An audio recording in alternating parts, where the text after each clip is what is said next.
Bonsoir à tous, j'espère que vous allez tous vraiment super bien, ravis de vous retrouver dans cette soirée du vendredi 27 octobre 2023. On se retrouve pour un nouveau point météo, enfin le retour des prévisions météorologiques pour la semaine prochaine car ça pourrait s'annoncer particulièrement intéressant la semaine prochaine qui est particulièrement à surveiller. On en reparle tout de suite. Donc déjà, que va-t-il se passer ce week-end? On fait un petit débrief. Donc ce coup de vent là déjà qui est prévu pour dimanche, on voit bien les isobars qui se resserrent progressivement, enfin plutôt ce samedi, pardon. Voilà, samedi en après-midi et en soirée vers la Hauts-de-France, des rafales de 70 à 90 dans les terres. Ponctuellement un peu plus sous averse, des rafales de 90 à 110 sur les côtes, voilà, ponctuellement un peu plus, mais généralement on sera sur du 90/100 km/h, donc on sera plutôt sur un coup de vent pour ce samedi. Ensuite, donc, le flux océanique qui va perdurer pour dimanche, avec toujours donc des perturbations, enfin une salve perturbée pour ce dimanche, tout simplement.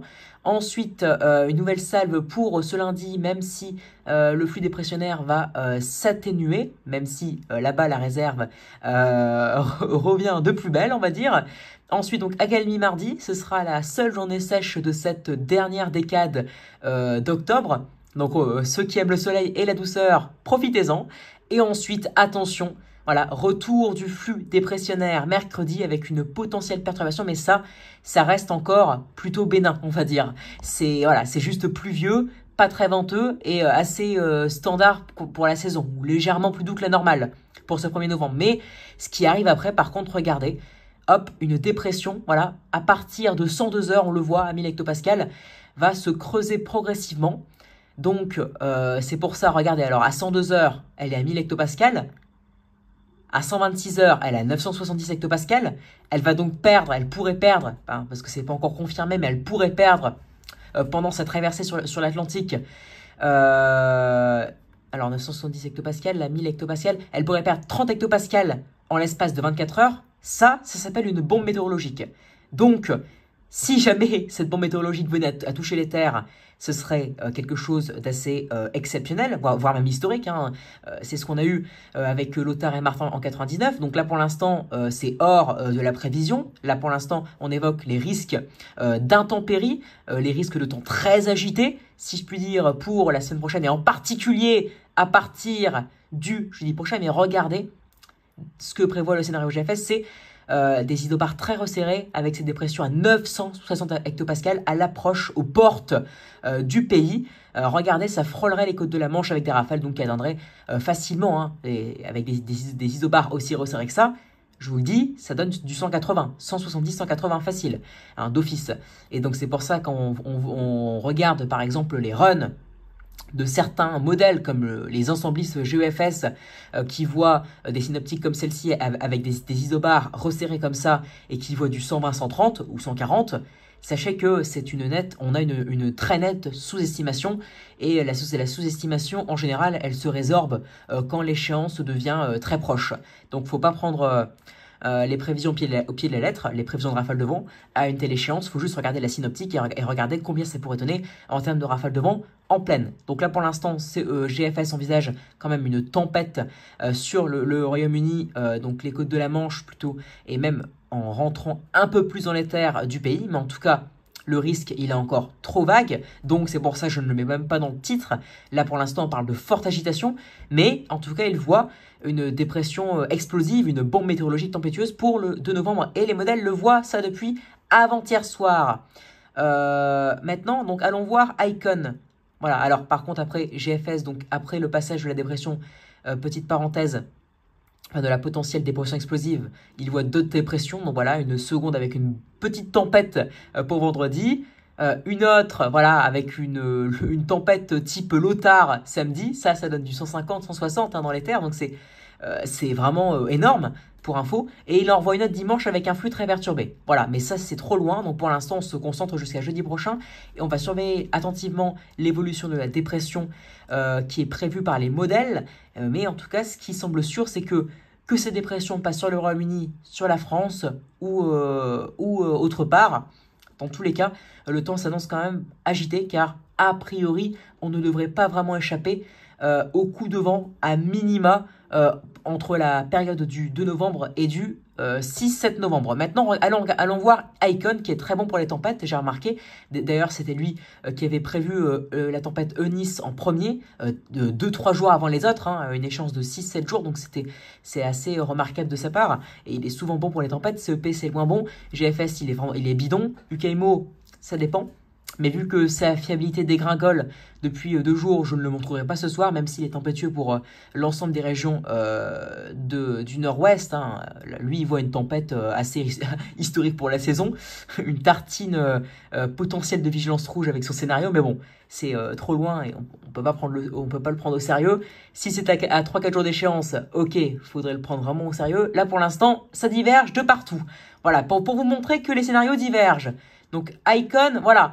La dépression, elle semble être un peu plus au nord que GFS, voilà.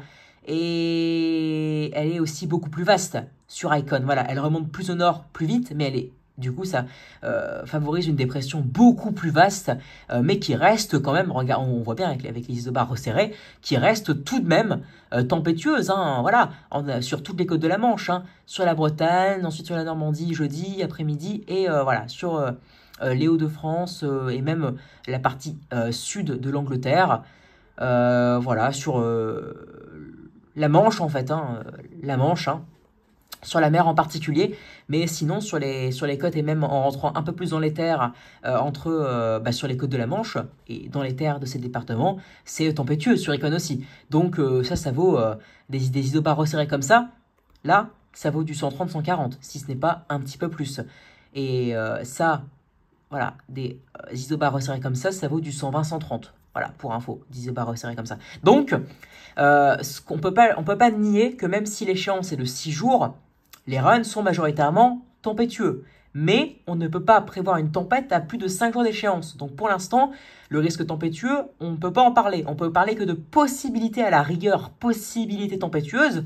Ça, ok, c'est plausible, ce serait légitime, mais en tout cas, le mieux, c'est de parler de potentiel temps très agité, parce que très agité, ça englobe le risque de tempête, hein, c'est évident, hein. Très agité, c'est très venteux potentiellement, voire même très venteux et pluvieux, parce que oui, la pluie accompagnera ces dépressions, on le voit, là on le voit, ça se voit, oui, c'est très pluvieux, quoi.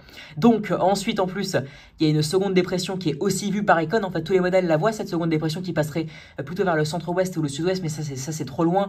Déjà, il va falloir confirmer la potentielle dépression pour jeudi. Si jamais elle se confirme et qu'elle est bien là et qu'elle se matérialise bien, faudra confirmer son emplacement, sa chronologie et son intensité du fait des isobars qui seront plus ou moins resserrés. Donc voilà pour ces prévisions. Je ne montrerai pas GEM, il est paumé, il ne voit rien du tout.